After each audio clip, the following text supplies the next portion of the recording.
So, hello everyone, and thank you for joining us today. My name is Camilla Johnston, and I am the sales director at the Lapis Press in Culver City, Los Angeles. We are so happy to have you all with us here today for our second Zoom, second of many.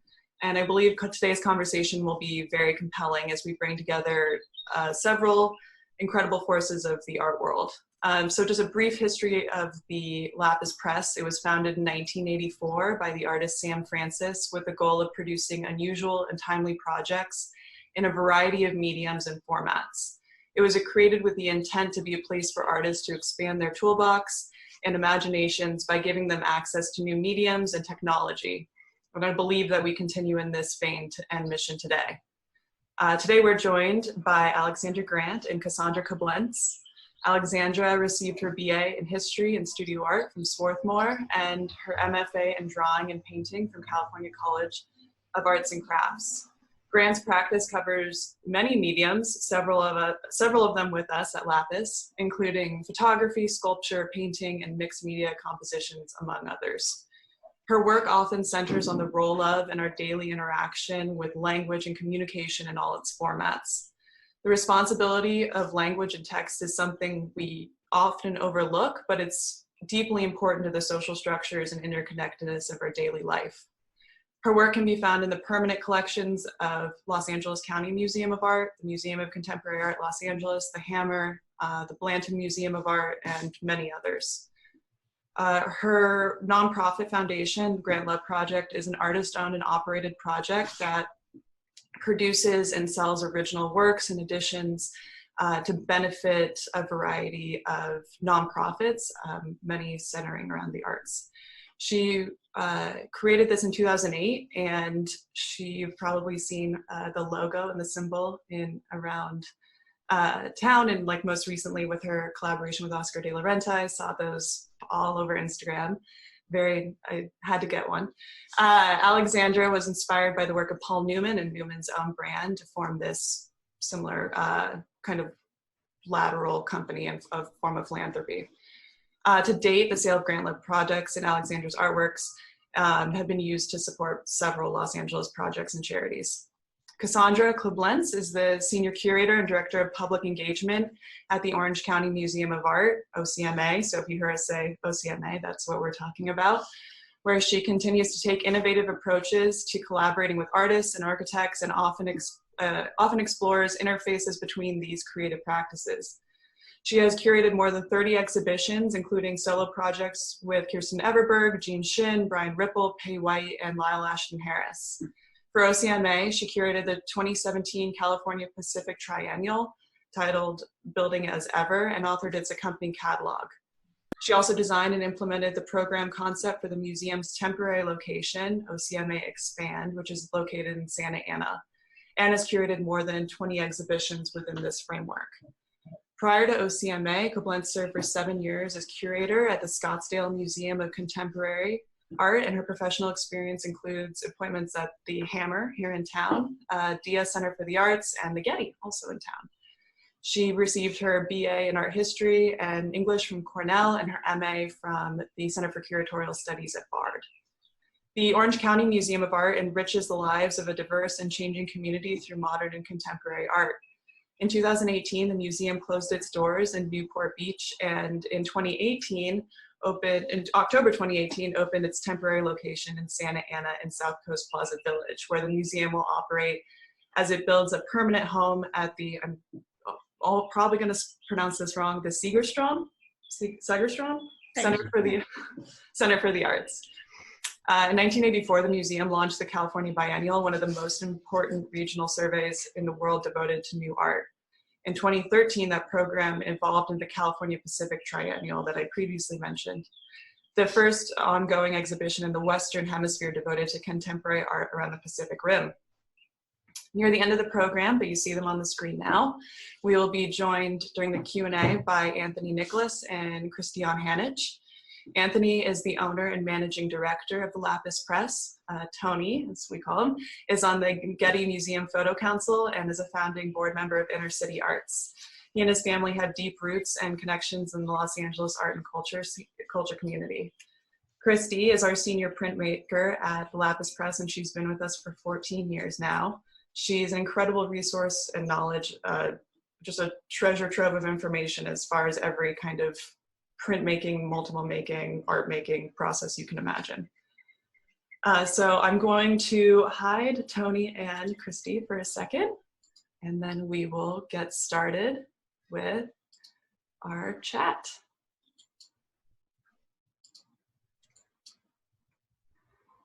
There we go. Okay. So you guys saw the questions that I presented yesterday, and they are kind of big questions, but I think those are always the more interesting ones, and they lead to smaller minutia and more nuanced things about your practice and curatorial work. So one of the things that I think would be interesting and is tangentially related to COVID, but not directly on the head of it, is just the way in which communication is so vital in our day-to-day life, and it's something that's now being mediated through other mediums, so like Zoom or texting. But communication is also a key part of Alexandra's practice and a key part of Cassandra's work, not only being a curator, but also trying to engage the public in other formats, whether it be programming or marketing. So I was wondering if you both could comment on if you believe that this time, whether or not we should call it a crisis in this context, but do you think it's going to add a new form of value into and how we communicate, whether it be art or text or FaceTime or anything? Do you think that this is going to place it a little bit higher on the pedestal since we've previously taken it for granted? So maybe we'll start with you, Alexandra. Oh, I was so generously going to ask Cassandra. Okay, Cassandra. Well, I can share with you from ACMA's perspective, kind of how we've taken, the approaches we've taken, and what I've been thinking about from a curatorial and public programming perspective. I do think people are really hungry to connect. As we sort of transitioned into this virtual relationship with our audiences, we thought really carefully about, I really felt like it was important to put content out there from the museum that was meaningful, though, and not just kind of light or something that was somehow relevant to whatever this experience is. And I think people have responded to that in a really nice way. I've started developing some sound-based projects that we're able to communicate and share ideas with people, but we're not compromising the format. And I think that's something that's been really interesting and kind of fun as an interesting creative challenge. And I think to bring it back around to Alexandra, I think as producers of content and culture in this moment, to me, I always love the creative challenge of pushing form, right? What is it? What can we be? How can we innovate the way we're putting things out into the world? And so this gives us an unusual opportunity to find ways to do that, whether it's Zoom or a sound. We did a series of sound collage with Alan Nakagawa, where people recorded haikus and shared their experiences, music, sort of DJ sets. So all different kinds of experiences, but then I think it continues to be an interesting challenge for us to find ways to communicate and connect with people, even though we can't at the moment have these, in-person, in real life experiences with them.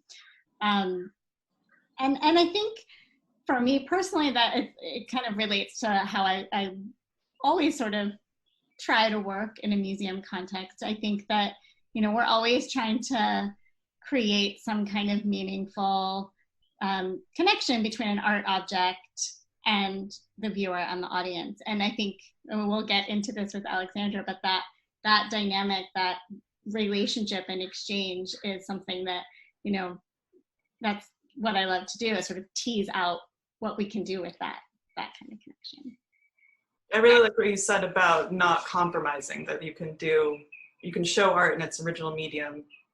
Just yeah, you know, like there are many like online exhibitions that to me aren't the same. I mean, it's something, and it's putting creative work out there, for example, but it's not so far from a slideshow to me. But I think to call something like a virtual exhibition, I don't know, has to have some different kind of context. So, and I think it's, you know, there's a fine line, I think, between what we can put out there that isn't compromising what the artist wants to do, you know. Yeah. How do you feel, Alexandra? Well, I love the sense, Cassandra, that you gave of your job as a curator, almost being a mediator to the artworks. And so what I would say is that the quarantine for many painters like me, many artists like me, hasn't changed a lot of our lives, because we already inhabit a space where we work and retreat often from daily life. And so it only enhances that ability to be in the studio more. You know, I'm working right now from my dining room, and but it hasn't changed the connection to my work. The experience of COVID, in fact, it's made me more grateful for it. But what has changed is that mediated relationship to the work. It's how to get it from the studio in front of a public who's still hungry for it, in new and different ways. And I think it's also re-engaging, because the context has changed so radically, how different works, whether it's mine or other artists, is seen. I know with the body of work, Cassandra, that we're going to be showing at Orange County Museum, the main line is, "I was born to love, not to hate," which is from Sophocles' Antigone. And that phrase has meant so many different things, just even in the last 6 years, because of the different political, cultural contexts in the United States, but globally. And it begs the sort of the question of how are we adapting to this this international emergency, but how has art lasted? And I love that question. I think about it a lot with the myth of Antigone. Like, why has that story lasted for over 2,000 years? And how has every generation, every new wave of technology let us think about it so differently, which is why mediating ideas is so important. And it leads to this question too, that in a way what COVID is it's a technology. It's a viral technology. When we think about how gossip works, or how we always say things are viral, like it's going to go viral, you know, that story. And now something really has gone viral, and it's completely impacted how we behave, how we interact, how we take care of ourselves and one another. And so it's interesting how art then fits into that new sense of technology and circulation as an idea. Absolutely. And I think it's interesting because, like, for me, whenever I'm having a down day or feeling, like before this, if I ever felt lonely, I would go to LACMA or the Hammer or the Getty. I would go to a museum, and you know where your friends are. You know where the Chagall is. You know where the Frankenthaler is. You know where your friends are. And so it's been a curious process for myself, but I know a lot of other people involved in the arts, how we kind of reconnect with those inanimate object friends, but also the process of recontextualizing the community that has existed for a long time in the art world, but we probably haven't activated as efficiently or effectively as we could have previously. And so that actually leads really well into the next question about how you see the community being activated, the artistic and cultural community being activated, particularly in Southern California. I mean, you guys we're both all locals at this point. So I'd be curious to know your thoughts on how it's changed in the last few years. I mean, Cassandra, you were in LA, and then you went to Arizona, and you came back and went to Orange County. And I'd be curious to know your thoughts on that. And then we can also get Alexandra's thoughts on how LA has changed in the last few years. So I'm starting off. It's funny. I feel like there really is a kind of before and after idea of what our community is. And I think we're all still trying to figure out what that means going forward. I will say it is interesting. I mean, the sense of community in the LA art world has always been a kind of tricky one for me, in the sense that on one hand, I feel like there are amazing relationships and connections, but it's always also a little bit elusive. Having, I'm from LA and sort of been around that community for a long time, and then I've always sort of come and gone from that community, and it's sort of evolves and shifts over time. It is amazing to be able to reconnect with people. I mean, I think that idea of, going to an opening somewhere and running into someone who you may not have seen for many years, and those relationships and those connections are still there. I think that can exist in a lot of different arts communities. How that's changed in LA over the years. I mean, I think LA has grown in an extraordinary way, and the opportunities and resources and platforms for artists is just amazing and inspiring. Orange County is a little different. I do feel like there's a certain barrier that a lot of people from LA have about including Orange County in the larger arts community. It's sometimes very tricky to get people from LA to come down and see what we're up to, and that's a challenge that we grapple with to a certain extent. But we have our own really vibrant community as well that is really, it has its own identity. There's a really strong arts community in Santa Ana, and many decades of history of arts and community here in Orange County. So it's tricky to kind of think about them in the same context. I think for ACMA, we're really moving into an exciting moment in the life and the history of the institution as we build our new building. And I do feel like it's going to be a big cultural shift in the arts community for Orange County. And I'm excited that the museum gets to play a role in that. I think it's so exciting because I grew up in San Diego, which has the La Jolla Contemporary Museum of Art, which has a similar issue in some ways as ACMA does. It sounds like, where many years ago, that's where Mike Kelly showed when no one would show him, or Via Selmans when no one would show her, or John McCracken. And so there's this deep history. Similar history to ACMA. And it just kind of took a detour, but it's nice to have it coming back with you, Catherine, down in La Jolla. But Alexandra, I'd love to get your take on the Los Angeles. I mean, your first show with Alma, who is watching us, at MoCA, and that's how we were introduced to you, was in 2006, I believe. But I'd be curious to know, even in that almost 15 years, if there's any either tangible or more visceral changes that you've seen in the community here. Yeah, I mean, I was thinking a lot about the fact that Alma introduced me to Lapis in 2006. My show at MoCA was in 2007. And the reason for the introduction was that we did a fundraising print that Lapis produced. Actually, it was 2 prints. And those went to benefit MoCA. So that was really my introduction to participating as an artist in artist philanthropy. And I just want to say something. The Grant Love Project is actually, we're not a nonprofit. Sorry. Not a problem. We are an artist project that makes editions and collaborates with nonprofits to benefit their fundraising. And really that spirit of generosity that I learned in part, early on in my career working with Lapis. Sorry, there's a fire station in my neighborhood, so you might hear that. We did another edition to benefit inner city arts. I'm actually going to pull those up while you're talking. So I think that was in 2013. Oh yeah, there are that's the beautiful prints to benefit MoCA.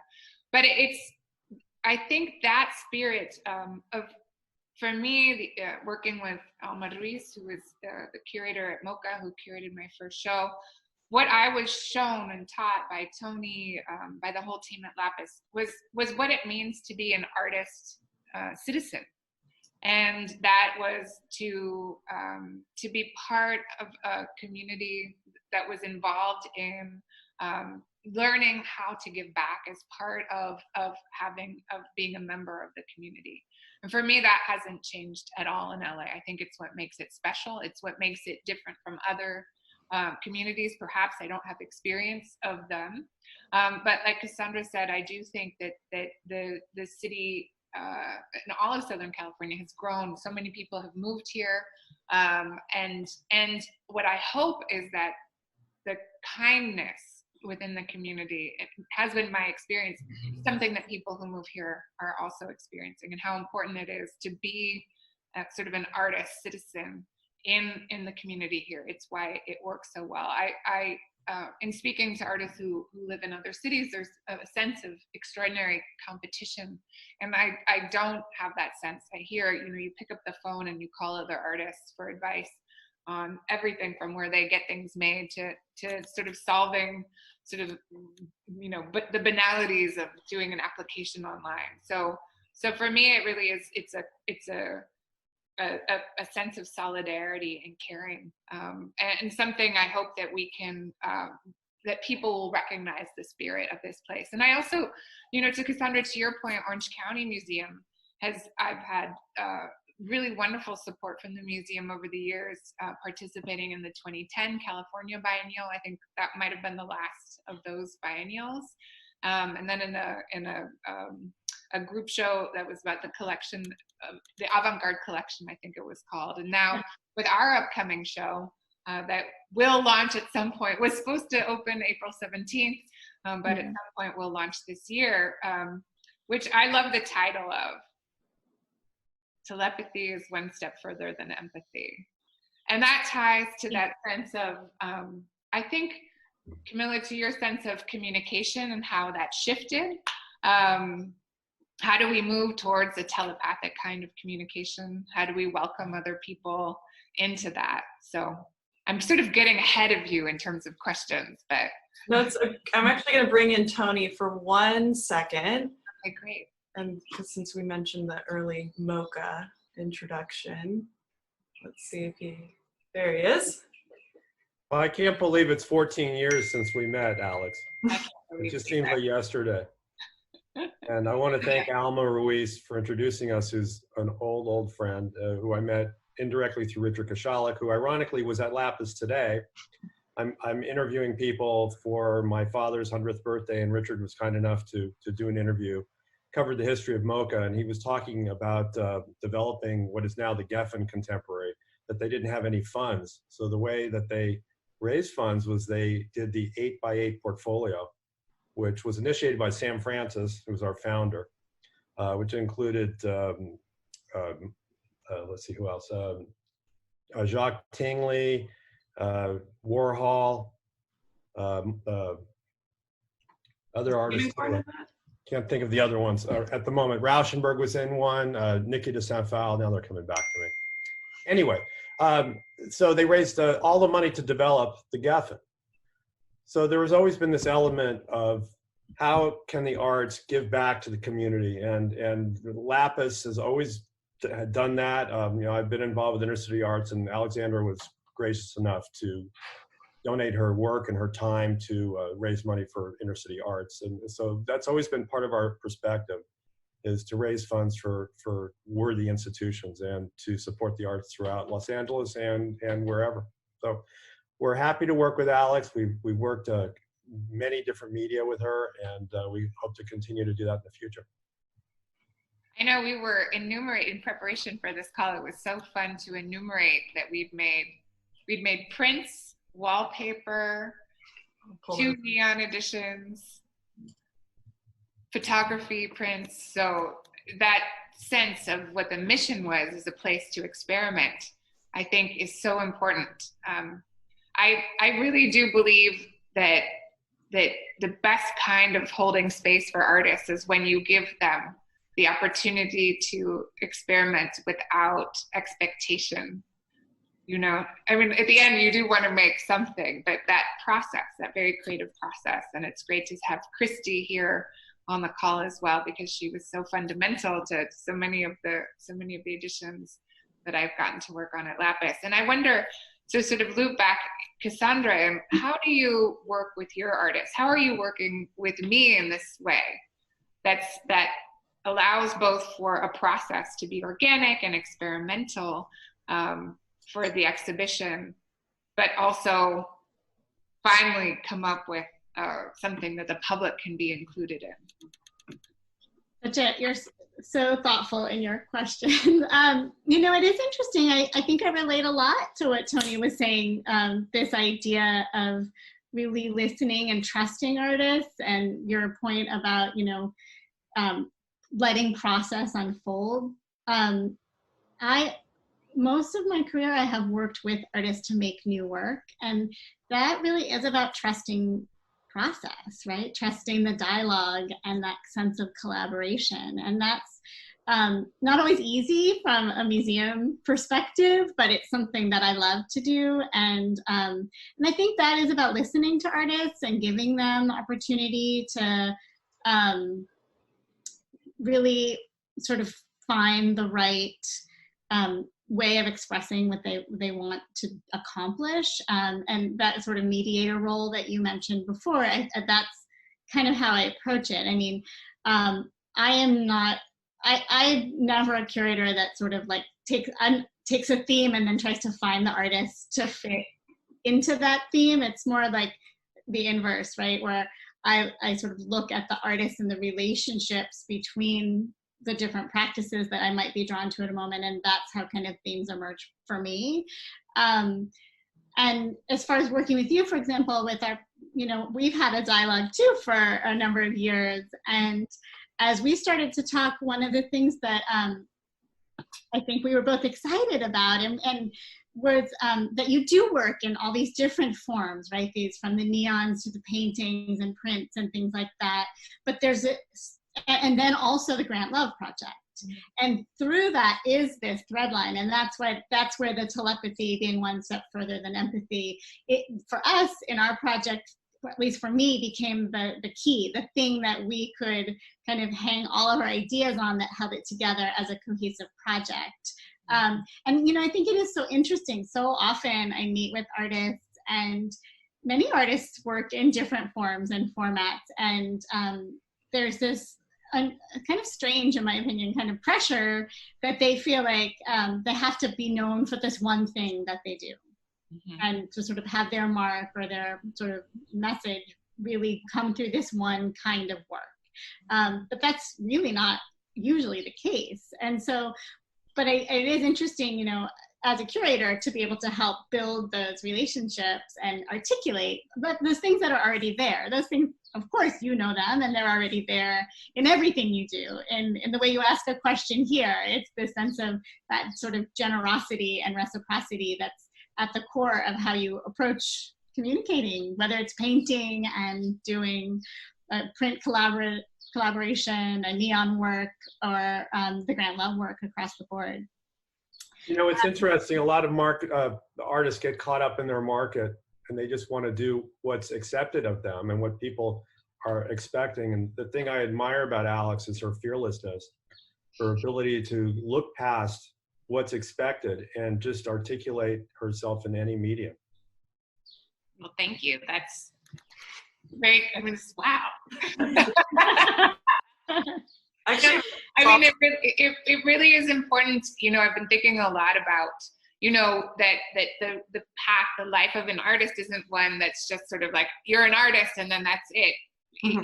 Always exchanging ideas all the time. In fact, it's one of the most social professions that I had no idea how social it would be, or how important every interaction would be, and how much growth comes from these long-term relationships. But I think learning early on in my career to make editions, and the value of making editions, which is making works that are more accessible in price point, but you're also being exposed to, for me, like the history of printmaking and the history of Sam Francis's studio, and suddenly learning about other artists' practices through the technical expertise that's being shared and exchanged.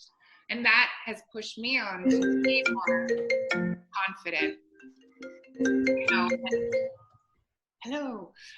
And it not, you know, because I think that as an artist, you grow in confidence over time because of these exchanges and because of the dedication to craft, but often that is a collaborative exchange.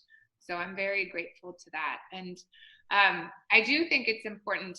I'm really looking forward to the show with you, Cassandra, and Orange County. And the concept we have of it is that it's two parts that are a whole. And the upstairs part will be a painting show that will have some process works on paper, as well as some neons, both inside and hopefully outside of the museum. So I'm gonna pull up the photos right now. I'm gonna hide me, Tony, and myself, and I'll pull them up so you guys can talk about specific works. Oh, great. And then the second part of the show is doing a Grant Love pop-up shop in the ground floor in the lobby of the museum.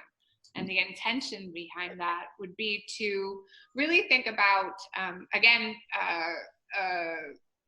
who is in the collection of the museum. And one of the things that Lapis certainly has been very supportive of female artists, but it turns out that nationally museums can do a better job collecting women artists, and that is something that, Cassandra, you and I have both spoken about. So I know I'm shifting from my work into the idea of what does it mean to be more inclusive of not only who is in the audience, but of who is in the museum collection.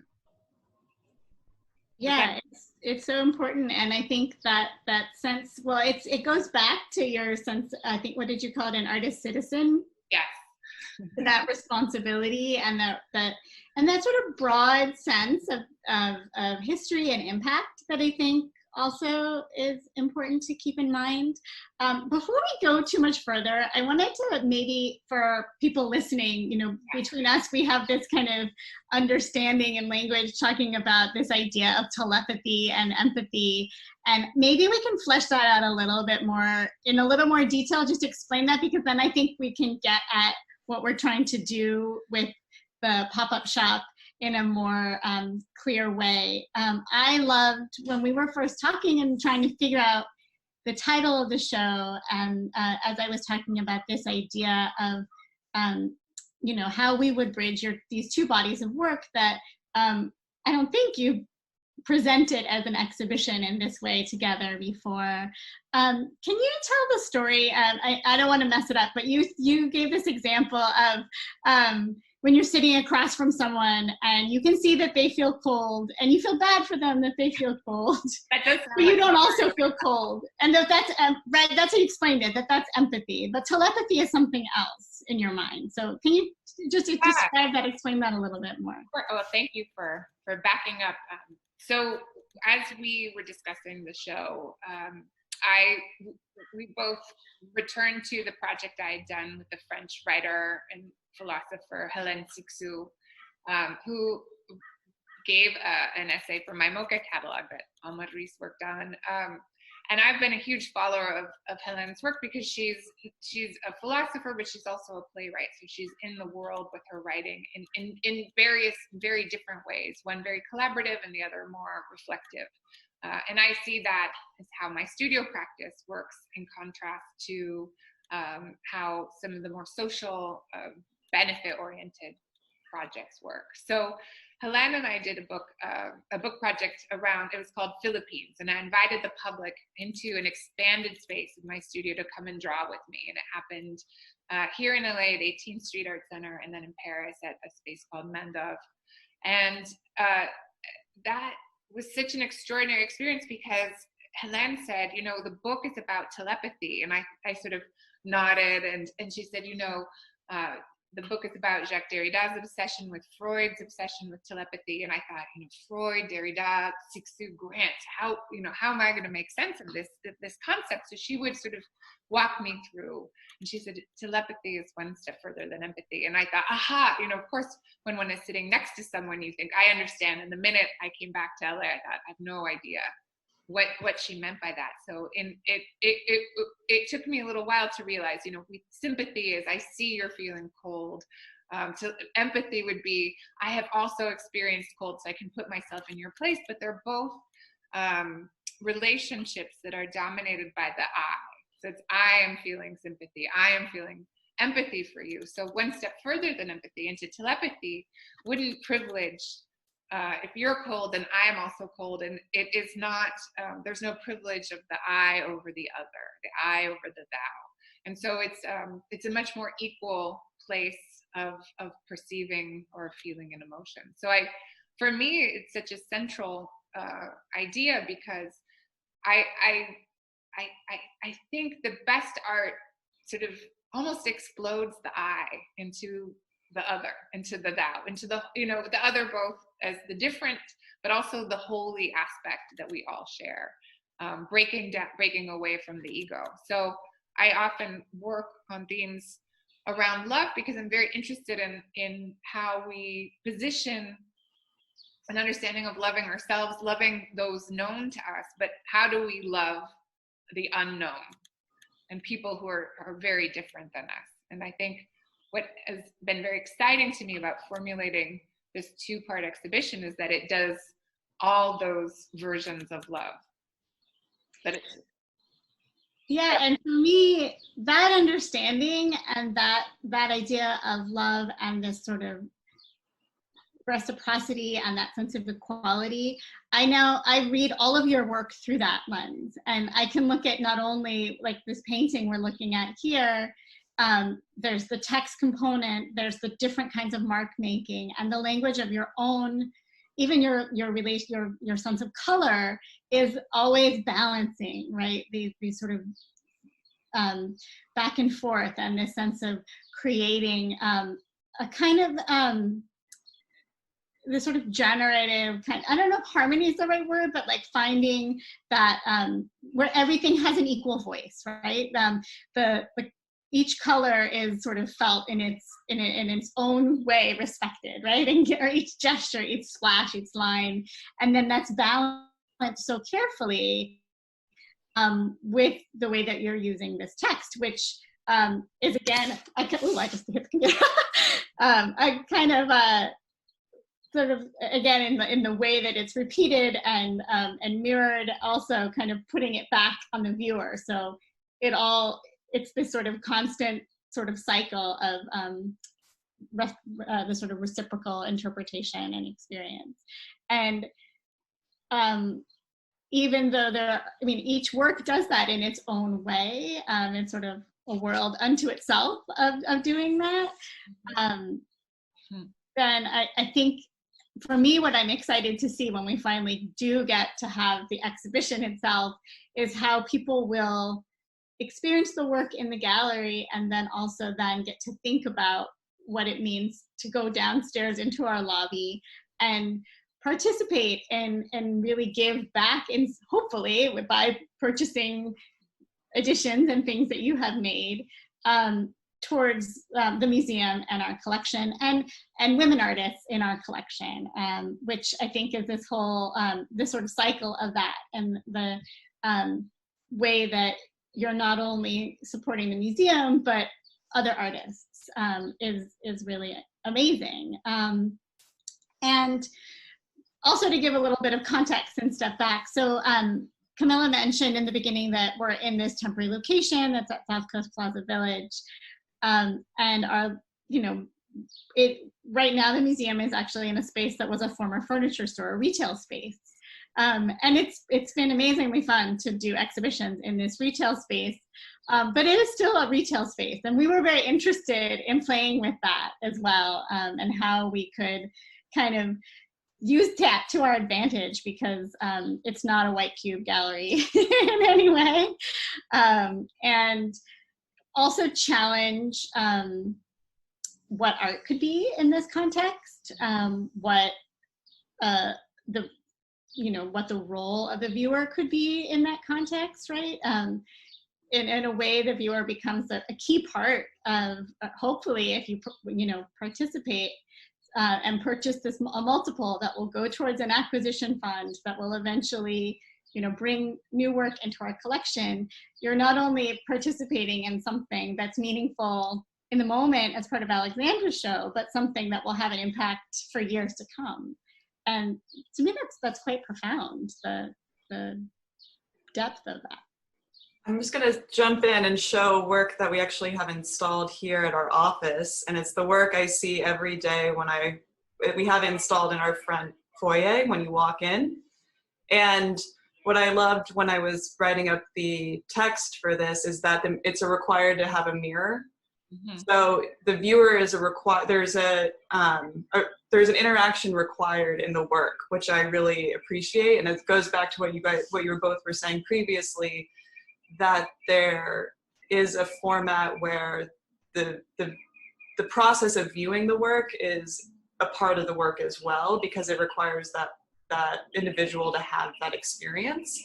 And that's what I've always found as kind of the through line for Alexandra's work, is how you see, like seeing yourself in the eye, but also seeing the other people, or seeing who else is in the mirror, or who the myself is in you, in your work. And so I'd be curious to know, Alexandra, when you made this work with us, but did you immediately think, I need to require that the mirror is written in the cataloging details, or did you think about that, or was it you assumed that people would install it with a mirror? I'd just be curious to know if you consciously thought, I need to put this on here so people know that they have to have that experience as well. So my earliest works, all the text was written backwards. And from the beginning, when I took on sort of literary themes in graduate school, always backwards, because it implied sort of a through the looking glass, that I'm inside a world looking out through a system.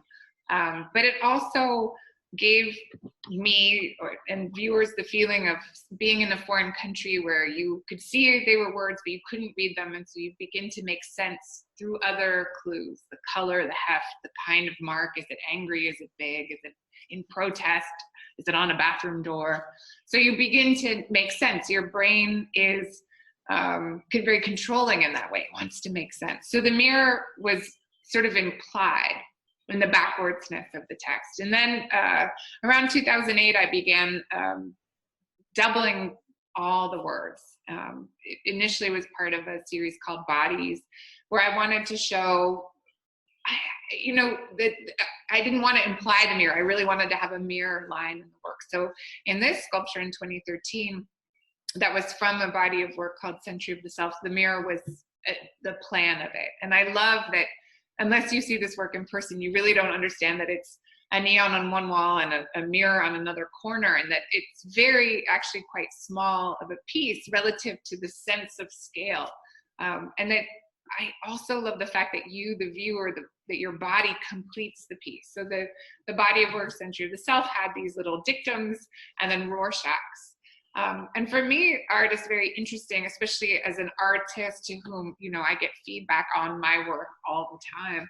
It's that I learn more about the other than I do about myself from conversations about my work and what it elicits in people. So there's this real Rorschach-like sort of diagnostic aspect to it, especially when you take on themes of around the sense of I am, or I see, or I was born to, that really elicits such a strong response to people, which for me is always about them. It's always about them, so that the work itself, not only is there a mirror literally or an implied mirror, but it becomes a mirror too. And I find that a really satisfying exchange with the public is to see that response. But this piece does have such a big piece in my heart, because it is that sense, it's almost like that hope, right? Like of what love is or what connection is, to see oneself in the other. Cassandra, I'd also love to ask, as you were installing some works, which I'll pull to now, we talked about this a little bit briefly yesterday, but sometimes when there's text in work, I've noticed when I take people to museums, they stare longer and they think longer about it than maybe a Rothko or something that where they're like, I could have done that. But then when there's text on it, people who might not be familiar with contemporary modern art, they sit with it because it forces them to reflect on what they're reading. And so I'd be curious to know, as you were planning the install of the show, were you both of you taking into consideration the specific words and where they were placed, and especially when you're not in a white cube, how those words play, for lack of a better word, or relate to the space itself? Well, it's the same phrase. Oh, yeah. Over and over and over. Yeah. Like a neon versus a larger painting versus the smaller, and I'd just be curious to know if... Yeah, I mean, we had to respond to the space, right? We had to let the space kind of have a say in where we place things. And with these two neon works, so the gallery where Alexandra's exhibition will be is on second floor, like she mentioned, and one of the walls is a big glass window, and it looks out into, well, kind of the building and then the parking lot beyond. And we very thoughtfully placed the two neon pieces kind of side by side. You know, and it was a lot of dialogue between us being in the space and imagining things. And on a certain level, you know, certain things are going to fit on certain walls and certain things are not. But we knew we wanted to include, for example, some of her larger new paintings, and then as well as some neons. But the neons pretty quickly, I would say, in our thinking about the installation, we wanted them to face the window and to face out. But then what Alexandra sort of mentioned before is our hope is, and this is, you know, because the museum is also part of South Coast Plaza at the moment, it's a slightly more complicated approval process of getting something installed on the exterior of the building than it would be otherwise. So we are, when everything sort of, you know, went into lockdown, we were in the process of working out some of those details, but our hope is to be able to install a neon outside of the building, well, on the outside of the window, so on the other side of the glass on a part of the building, so that they're mirroring each other. So, but that neon is different, and it's a little special. I don't know, Alexandra, if you want to talk about that, but we sort of came to talk about it. It becomes very much a dialogue between the pink and the blue neons, and how they respond to each other. And again, this sort of, you know, one has hard edges and corners, the other is rounded. So this sort of sense of this back and forth, this reciprocity, these kind of conversations between the works, that's definitely something we thought of. But then the one on the outside is, I guess I'll just say it, it's just the exterior form of the neon. So it doesn't have the text, but the text is implied because you would ideally see this exterior neon from the position of being in the gallery looking out, and also having already seen the one that you're looking at now that has both the text and the structure behind it. So in a way that they're completing each other to a certain extent, or at least kind of it's a different kind of mirroring. It's not necessarily a binary mirroring, but it's a more dynamic kind of open mirroring. I don't know, do you want to talk any more about that, Alexandra? No, it's fun, you know, when one has planned an exhibition for so long and then it doesn't happen, there's almost like a sunspot of the exhibition in the mind, you know, like, and also expectation to become a real space. But the traces of the neons on the outside and the actual neons on the inside, with this big panel of glass that'll break up the reflections and reflect them back both inside and out, I think will be a wonderful play, further breaking down the image. And one of the things I've been thinking about our show is that it really is about how over time, I mean, I've been painting for a long time now, over 20 years, and I haven't done a survey show at a museum in quite some time, so I'm very grateful for this opportunity. But it's showing me the breakdown of the language, that the words themselves hold the space of language, but they're not easily readable, they're not lisible. They're, you know, they're broken down, they're cut into triangles, there's only letters that appear. And so there's this wonderful sense in the show that we've done very poetically in this future show where it's the breakdown of the language and the form and what happens when those are recombined, almost architecturally.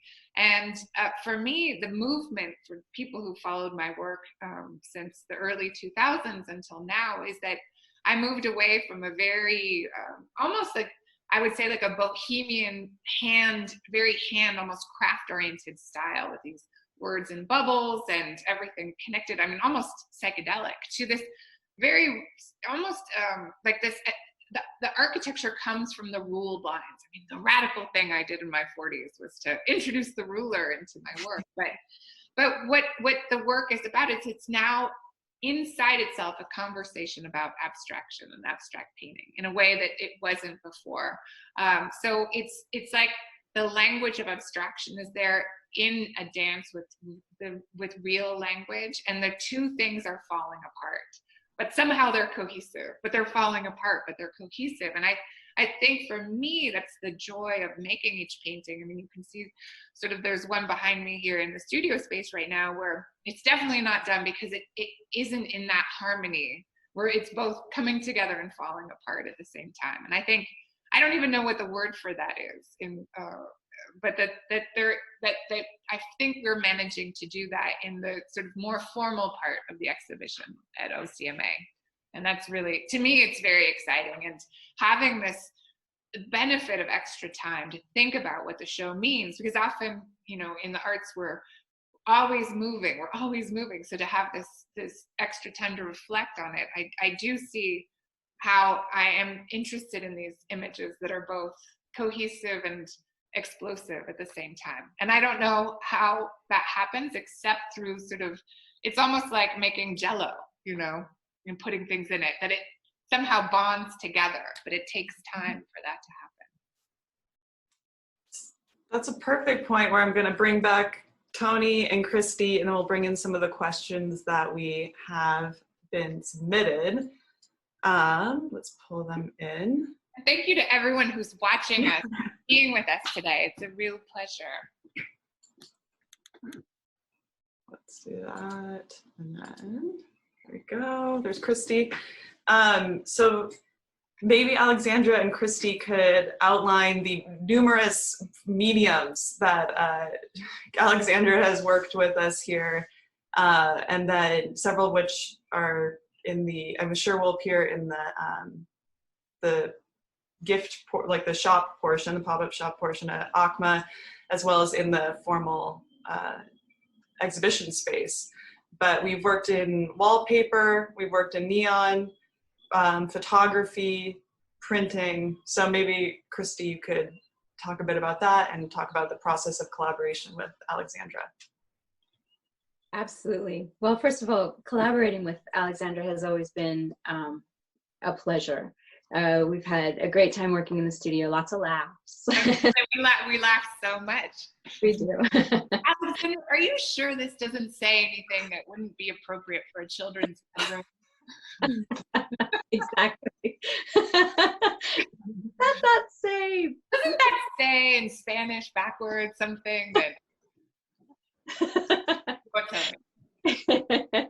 Exactly. But with that project, actually, our first project working together, one of the things that I recall fondly was rebalancing the color palette, because, you know, a lot of times when you translate a work that comes from one type of pigment with paint into another type of pigment with inkjet printing, that translation changes some of the colors.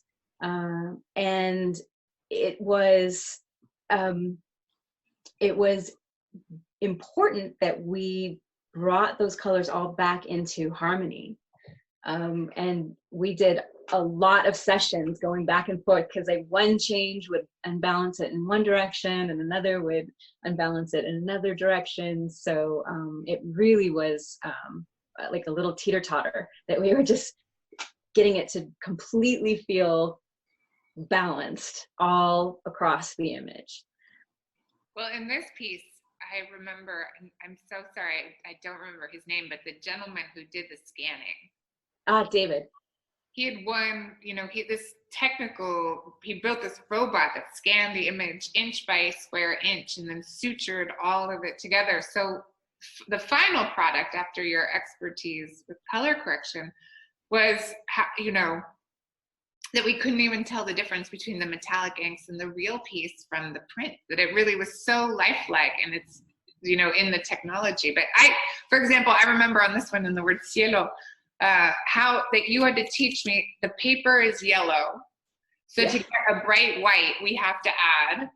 And it was the first time I didn't understand the idea of like, how do you get to a white? Because in painting it's different, in painting you can add more white on. But the idea of printing, you were my first teacher in terms of understanding how. Sure.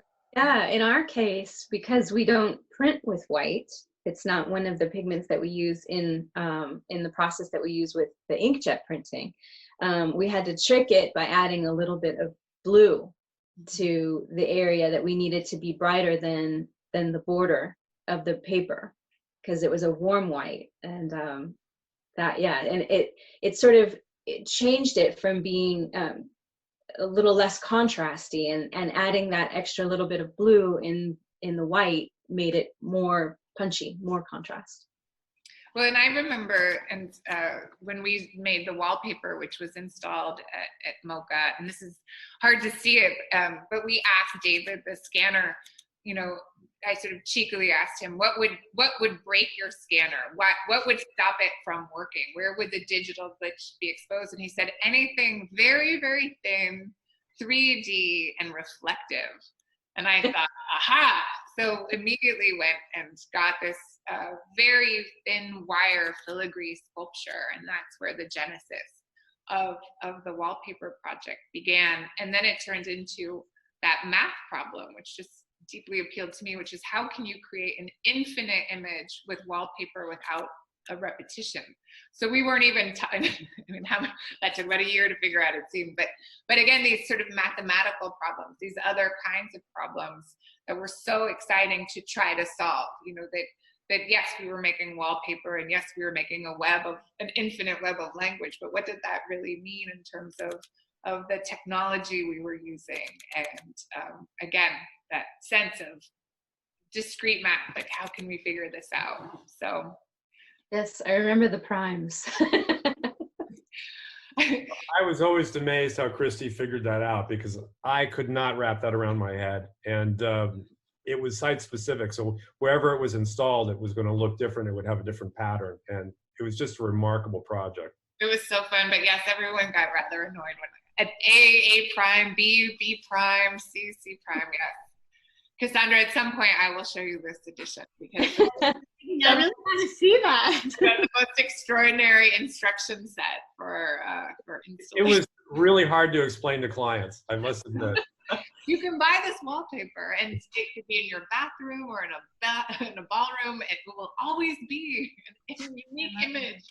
Oh, we have a friend. Winston has joined us. And then I was going to show, so Tony actually lives with an example of this piece, which I've heard is quite a hit. But it's also the same text that is on the wallpaper, except this has Donde Está before it, which I said probably the most gringo way ever, so I apologize.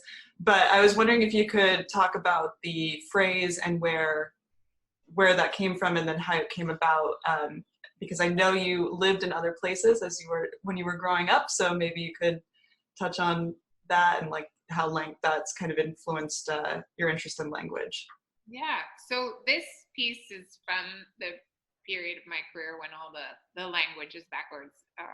So just to give an example of that look, and it says, ¿Dónde está la escalera al cielo?, which means where is the ladder to heaven? And it's related to a body of work that I did with the hypertext pioneer Michael Joyce, where we were looking at the idea of the ladder to heaven, whether it's something that you ascend or something you descend, or angels go both ways on it. But the image of a ladder to the sky is one that's present in almost every religious tradition mankind has ever had. In this image, of this celestial ladder, it's been prevalent throughout the ages. So I'm not exactly sure where this phrase came up, whether it was just something that I wrote, but I wanted to echo, there's a literal ladder, but the progression through colors to the deepest blue, I wanted to sort of echo that as though it were a sky or clouds in the sky. And this again was really fun because each hue of blue is a different gas. So I didn't know this before making my first neons.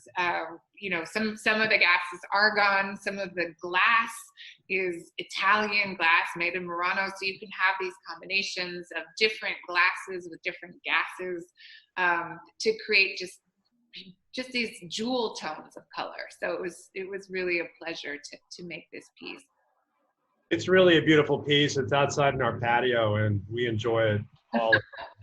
But it's interesting, almost like, you know, you're talking about this Stairway to Heaven, which is from Led Zeppelin also, but right. You're trying to reach another plateau. It's an act of transcendence. And in a way, you know, it harks back to that mirrored piece where you're talking about going through the looking glass. And I always think of Jean Cocteau's Orphée with people walking through mirrors. And I can't tell you how many times we've had customers that have come and almost walked into the mirror because it's an optical illusion. But I like the transcendent quality of your work, and it really is moving to me.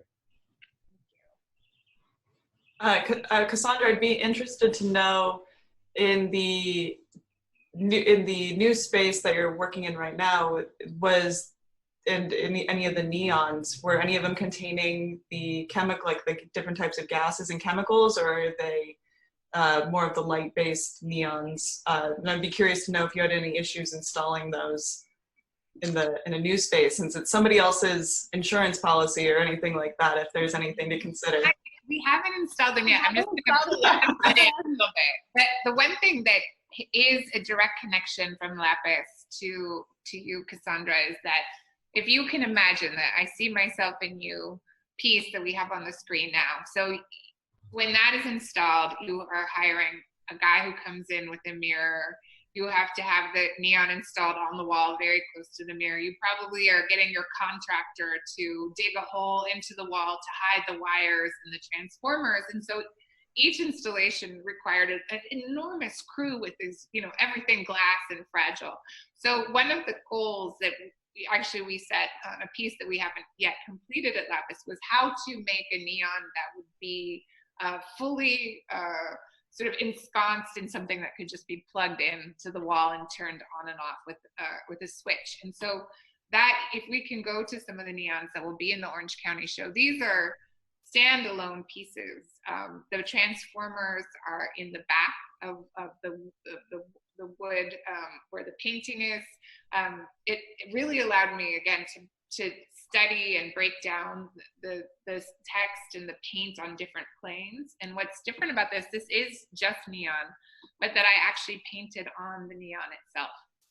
So there's a larger number of transformers, but they're behind the painted element. So it's pushing again into space in a different way but you can see the direct connection between I see myself in you and how that grew and incorporated painting. So did you paint the top of this piece? So this is painted neon. This isn't me painting it. This is just painted black.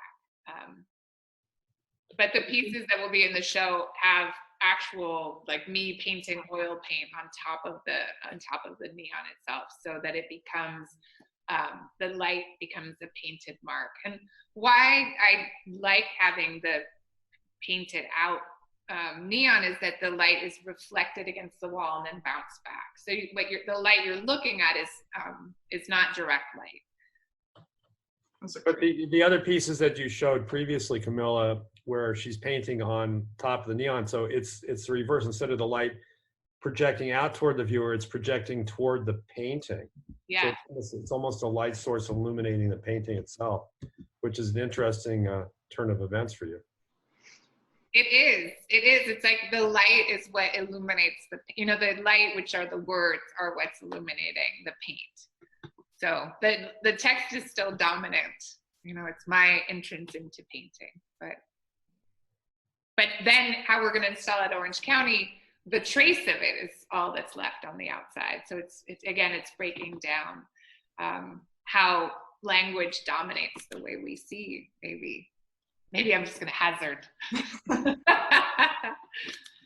Well, I mean, yeah, you know, fortunately, I haven't had to worry about some of the sort of technical aspects of making the neon. We just get to hang it and plug it in. But I do think, again, like the way that the material that Alexandra's using, the material of neon, the way that, you know, it's very clear that the light is being reflected into the space of the painting, it puts the viewer in the position of, you know, it sort of aligns the viewer with that perspective, which again is sort of creating that sort of circuit of viewing and the necessary, you know, physical presence of that viewer in the space relative to the work.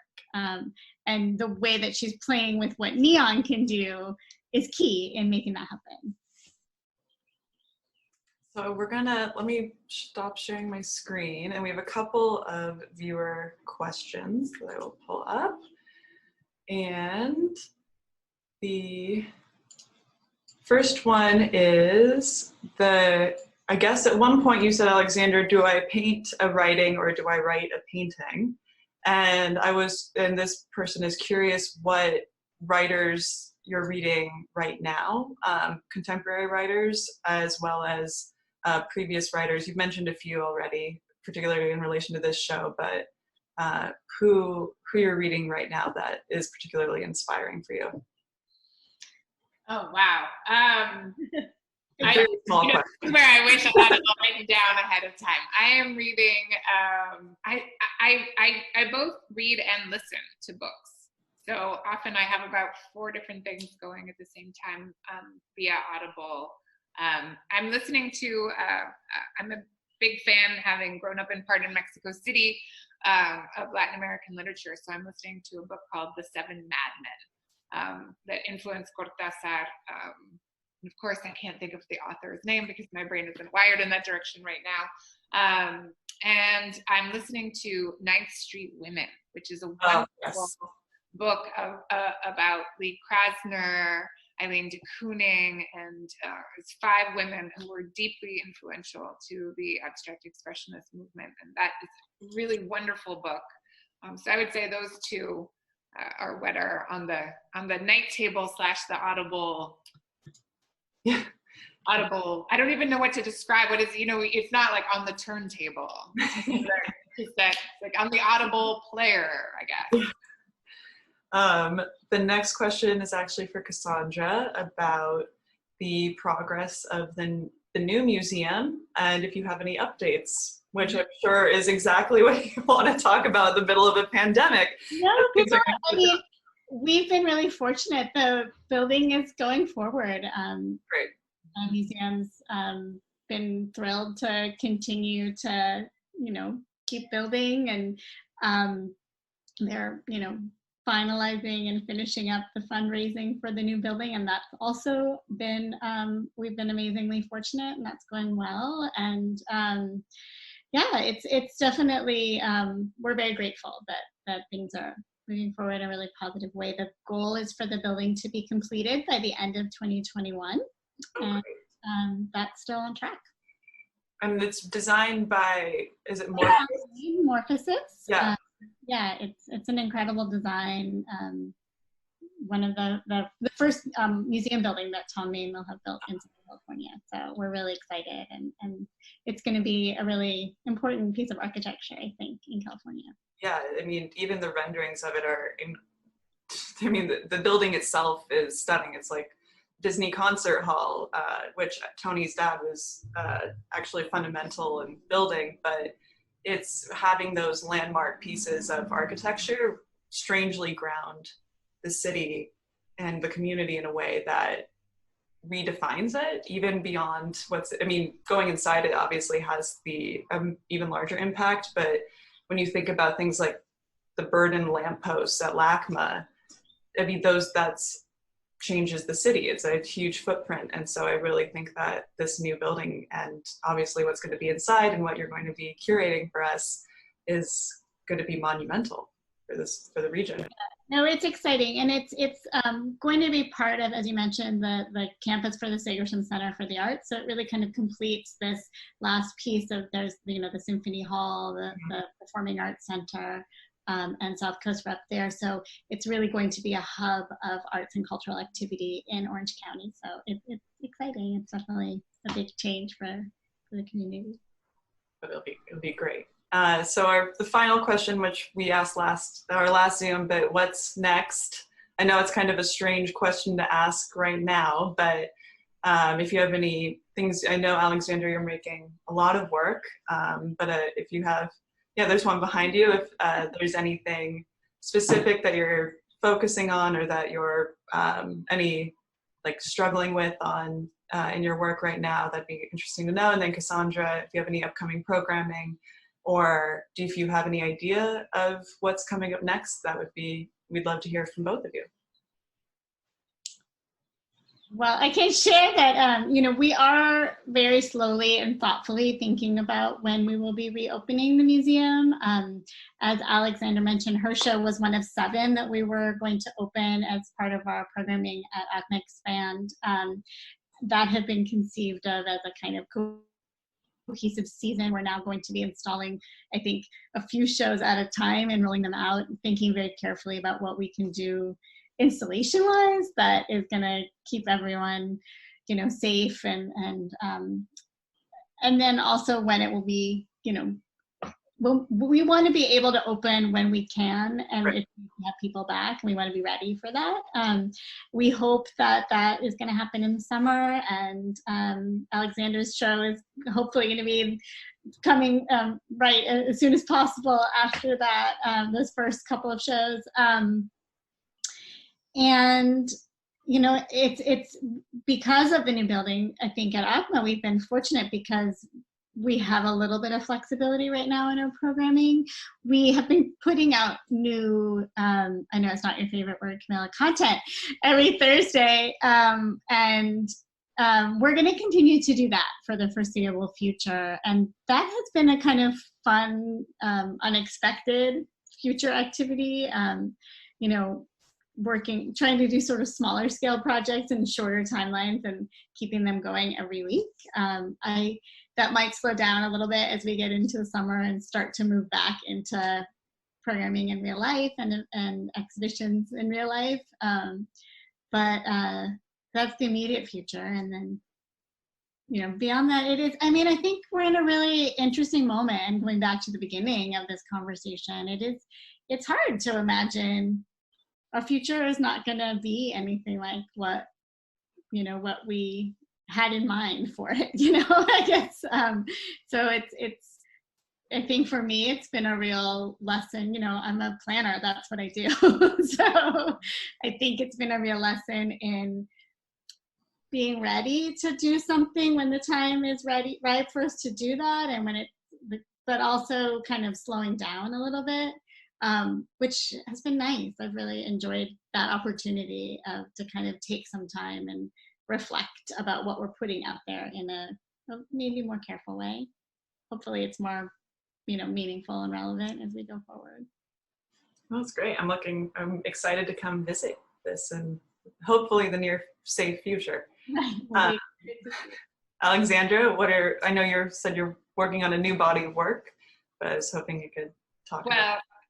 For me, it's such a pleasure to imagine, even if it is just people coming socially distanced down to the museum when the show is up, finding new ways of visiting with work and visiting with others, as well as engaging people online. I'm doing a fair in Texas in August, a very small fair called the Martha Invitational. So that'll be sort of the first foray into having art outside of the studio. But I continue to look forward to sort of weaving in and braiding in what has been a really rich time. Even the challenges of now have allowed for growth, and that doesn't appear immediately in the work. So it's just I'm excited to see what, whether it's the color palette in these new paintings or what forms shift because of the pressures and pleasures of being able to be at home so much right now. I did, we all multitask so much and we try to get so many things done at the same time. And it really wasn't for me until last week that I finally had my first sort of new idea. I had so many things lined up, whether it was the LA Art Book Fair or, the original Marf Invitational Day, Cassandra opening with Cassandra and the pop-up shop. I mean, it was so much was moving forward, and then suddenly, what am I going to do with, the new books that we printed for Ex-Artist Books? What are we going to do with all these? How are we going to get things into the world when people aren't together? So I have been extraordinarily creative in the last couple of months, but it has been problem solving. And last week I had my first idea, like sort of out of nowhere, wow, that's really crazy. I'm really interested in that. And I haven't actually had that feeling in a while. I think we do get into this like problem solving and very accretive work, where we're just, doing step after step of the things we need to do. So I'm very much welcoming some pretty wacky ideas that don't need to become art yet. They don't, but they're fun, they're wild, and brand new to me. So that in itself is exciting. Well, that's, I think, the best note to end on, because that's the most positive thing I've heard in a couple of days. And so I think that's amazing. And I hope it does, for our sake, turn into art in some but I thank you both so much for joining us and doing this. And I think everyone looks forward to seeing the show coming up soon, knock on wood, as well as new works and seeing you at the Marf Invitational and the museum opening next year. It's going to happen since it was set on here. And thank you guys both so much. Thank you. Thank you to the extended Lapis family. Let's get everyone back together when we can in person. It sounds like we have more neons to do. Yes, I'll come up with some wonderful thing. You'll all say, "Well, what about?" Christy and I can begin the banter. And Cassandra, what an honor and a pleasure. I'm so thrilled to be working with you on this incredible reflection of my work. It's really a deep pleasure. So thank you. And I think, just as we talked about yesterday, having this nice connection of Alma to Tony to Alexandra to Cassandra to this, Christy and I, coming in is a perfect example of just how deep the art community runs, and also what a wonderful and warm community it is, and that there's a lot of wonderful, just amazing people and talented, forceful people in this. It's all about relationships and commonality. Absolutely. So we'll turn good things out of bad. Just keep your spirit. Yep. Well, thank you all. Thank you, guys. Bye. Bye-bye. Thanks again.